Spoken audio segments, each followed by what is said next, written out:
Creating a sustainable and climate-friendly food supply has led to the rise of a number of alternatives, especially when it comes to meat. But what about creating it out of thin air? Well, our next guest, Lisa Dyson, is the founder and CEO of Air Protein, and she's joining us to share more about this process. So obviously this is fascinating, but it is a little bit hard to wrap your head around. Walk us through what that process looks like to go from air to meat. Absolutely, and wonderful to be here. So we grow our protein just like you grow plants. We apply culinary techniques, and then we create meat out of it. That's how we go from air to meat. We make air meat.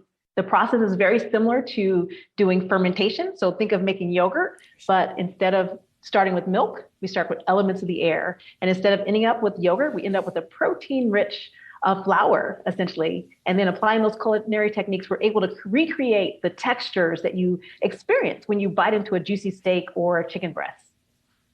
So what is that growth process like in terms of like getting it from air to like a full-size steak, for example?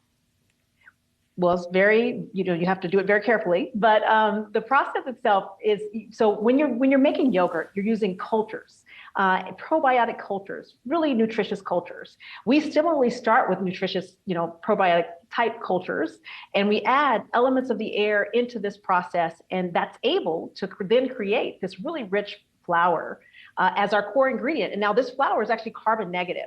From cradle to grate, our process is actually carbon negative, which is really beneficial for the environment, because the problem we're trying to address is the fact that we need a food system that can feed 10 billion people by 2050 in a way that doesn't harm our planet. And then we apply, think of your wheat flour, and then you take wheat flour and then you're able to apply culinary techniques and make pasta.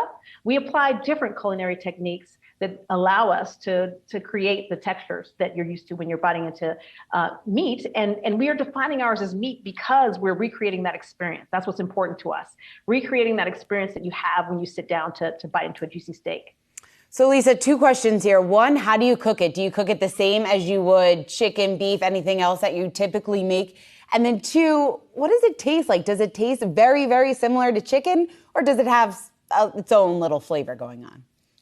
Well, I'll talk about that second one first, because that's the important thing. We're targeting meat eaters. We want to make this something that's not really a choice. It's not a choice between, taste and the environment, taste and nutrition. We want to give people great tasting products that allow them to experience that same experience that they're used to when they're eating normal, the traditional meat, let's just say animal-based meat, but without the carbon impacts, without the environmental impacts. So it tastes just like, our chicken tastes just like chicken. We're working on air scallops. We're working on air halibut. There's a lot in the works. We have our beef platform that we're working on, our pork platform. But the goal is to create things that taste like that meat that you're used to.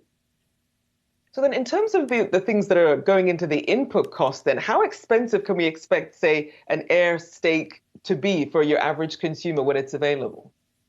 Well, the way that we make steak today is actually hugely inefficient. It takes 2 years to grow a steak. And the technology that we use, which is a cow, has the same greenhouse gas footprint as a car. It's eating a lot. We're growing soybeans in Brazil. We're tearing down rainforests in order to feed that technology, we'll call it. So it's a hugely inefficient process to finally get to that steak on a plate. Conversely, our process is able to go from elements of the air, to steak in a matter of just a few days. And so it's an efficient process. The economics are very attractive. And ultimately, we want to be able to bring access to, the masses, this really nutritious, carbon negative meat that would give you the same experience you're used to. Lisa, what's the approach here amongst some of your competitors out there? Because yes, your product is very different than anything that's available right now, but I think a lot of people would categorize it or have it fall under this protein alternative. So you have competitors like Beyond Meat, Tyson Foods, some of the other bigger names that are in this space. How do you carve away at that marketplace and really, I guess, attract some of those users out there? And I'd say that there's two ways. One way is that there's two reasons why consumers shift to alternative meat. Two main reasons. There's a host of others, but the main ones are for nutritional reasons as well as for the environmental reasons. Your flexitarians that have meatless Mondays, and so we stand on the shoulders of giants. We're excited by the industry, the fact that it's taking off, and we're able to go a step further than others by creating a protein ingredient that uses zero arable land. So there's no arable land required whatsoever, which means this is a rainforest friendly ingredient, and it's carbon negative from cradle to gate. So our sustainability metrics are unparalleled, and that allows us to make the world's first carbon negative meat, essentially. So that's one key thing. And then we focus on nutrition. The ingredient that we start with, that we create from elements of the air, has 80% amino acids, all your essential amino acids. It's a complete protein. And then it's rich in vitamins and minerals, including B vitamins, B12, which is lacking in a vegan diet. So we start with this core ingredient, and then we're able to make the different types of meat because of the functional properties that we're able to adjust. So for instance, the oil holding capacity, the water holding capacity, these things are important as you're trying to make chicken on the one hand versus beef replacements on the other. And then finally, one way that we're quite different is that our unit of innovation starts with that ingredient. So we can offer this ingredient to the marketplace, and we can help the industry become carbon negative. Now, obviously, a lot of people wondering, when can we expect this to actually hit the market? And just as a skeptic here, in terms of other things that are in the air, how do you keep the stuff that's not so great out of it and just make it something that is, not containing bacteria and other sort of the other elements in the air as well?